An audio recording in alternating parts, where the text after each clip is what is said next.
bước chân rộn ràng trên đường gấm nghênh ra cởi áo chiến thắng hùng hồn nước dung ngoài xa trên khúc bài ca nước vinh quang xây xóa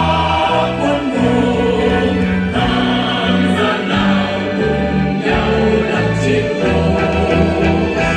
vì nhân dân chiến đấu không ngừng tiếng màu ra xa trường tiếng lên cùng tiếng lên nước Nam Việt Nam vững bền.